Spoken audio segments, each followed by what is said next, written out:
Katol marathon मध्ये Ishwari Pande national championship para swimming या आपल्या सोबत आहेत.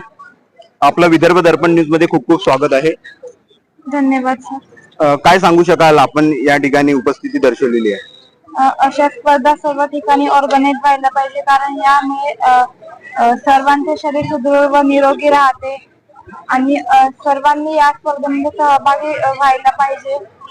आणि ज्यांनी ऑर्गनाइज केलं, आम्हाला इथे उपस्थित राहण्याची संधी दिली, त्या सर्वांचे मी खूप आभारी आहे. गेटवे ऑफ इंडिया आणि एलिफंटा केव हे जे 17 किलोमीटरची जी आपली जी जर्नी होती, कशी होती, काय सांगू शकाल?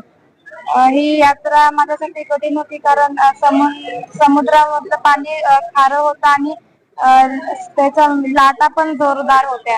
तर माझ्या प्रशिक्षकांनी माझ्याकडून तयारी करून घेतली होती की मी कमी वेळामध्ये गेटवे ऑफ इंडिया पर्यंत पोहोचू शकते. काटोलवासियांना काय तुमचा शेवटचा मेसेज राहणार? खेळामध्ये सातत्य ठेवा. धन्यवाद आमच्यासोबत बातचीत केल्याबद्दल. थँक्यू. तर या लोहे सर आहे आपल्यासोबत. नमस्कार सर, विदर्भ दर्पण मध्ये आपलं स्वागत आहे. नमस्कार सर. काय सांगू शकाल, मॅरेथॉन ही ऑर्गनाइज केलेली होती वृंदावन फाउंडेशननी, काय सांगू शकाल? ही जवळपास 1 महिन्यापासूनची आमची तयारी आहे आणि काटोल मॅरेथॉन ही काटोलमध्ये व्हायलाच पाहिजे असं सर्व लहान मुलांपासून तर ज्येष्ठांपर्यंत सगळ्यांचं हे म्हणणं होतं की इथे काटोल मॅरेथॉन व्हायला पाहिजे.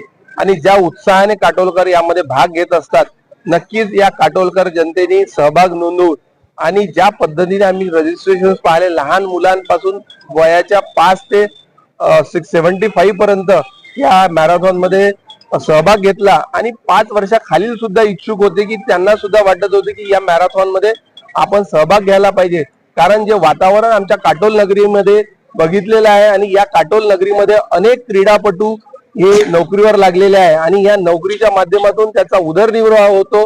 आणि हीच जी मुहूर्तमेढ आपण चालू केलेली आहे, कारण इथनच एक पायवा तयार होतो आणि या फाउंडेशनच्या माध्यमातून एक विद्यार्थ्यांना इथनं चालना मिळते. आणि ही जी मोठी बिल्डिंग जर आपल्याला बनवायची असेल तर नक्कीच त्याचा पायवा हा चांगला असायला पाहिजे आणि त्या पायव्याच्या माध्यमातून हे पुढील 5 ते 10 वर्षात या भागातील तरुण हे नोकरीवर असतील आणि एक चांगल्या पदाला सुद्धा असतील. कारण या काटोलकरांचा जो इतिहास आहे तो कोंतलापूर नगरी म्हणून या काटोलकर जनतेनी नक्कीच या स्पोर्ट्स विषयी एक विशेष नाव या विदर्भामध्ये आहे आणि विदर्भातून एक चांगले खेळाडू राष्ट्रीय लेव्हलला आणि इंटरनॅशनल लेव्हलला सुद्धा गेलेले आहे. त्यामुळे नक्कीच पुढच्या काळात सुद्धा एक चांगला सहभाग काटोलकर जनता ही दाखवेल.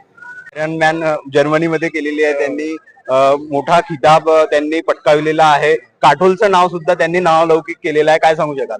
नितीनजी फुके हे आमचे मित्र आहे, आम्ही दोघंही व्यावसायिक आहे. परंतु त्यांनी एक 100 किलो वजन असताना सुद्धा त्यांनी एक सुरुवात केली की मी बाकी लोक करू शकतात तर मी का बरं, बाकी लोकांचा सत्कारासाठी नेहमी आतुरतेनं त्यामध्ये सहभागी व्हायचे. अमित समर्थजी यायच्या त्यांनी पूर्ण धुरा उचलली होती त्यांच्या कौतुकाची. परंतु त्यामध्ये त्यांना लक्षात आलं की मी सुद्धा काहीतरी करू शकतो आणि त्यांचं 100 किलो वजनापासून तर आज 65 किलो वजन त्यांनी केलं आणि अक्षरशः ते 90 किलोमीटर सायकलिंग सोबतच स्विमिंग आणि 21 किलोमीटर रनिंग हे ऍट ए टाइम त्यांनी केलेलं आहे जर्मनी इथे आयरन मॅन कॉम्पिटिशन, आणि त्यांनी तो आयरन मॅन कॉम्पिटिशन जिंकलेली सुद्धा आहे. काटोल मॅरेथॉनचे ब्रँड अँबॅसेडर सुद्धा या ठिकाणी उपस्थित होते. 2 किलोमीटर नागपूरवरनं काटोल येथे जर्नी करून ते आलेले आहे. कसं पाहता याकडे? 2 तासात त्यांनी नागपूरवरून काटोलला सायकलनी आले. आम्हाला वाटत होते की ते गाडीने येतील, परंतु ते नागपूरवरून सायकलनी आले आणि त्या काटोलकर जनतेला त्यांनी सांगितलं, ते शेतकरी पुत्र आहे, त्यांनी सांगितलं की काटोलकर जनता सुद्धा ही पुढील काळात ही सायकल नक्कीच चालवेल आणि ही सायकलचा उपक्रम सायकल जे आहे ते आपल्या काटोल शहरामध्ये मॅक्झिमम ठिकाणी चालवताना लोक दिसतील.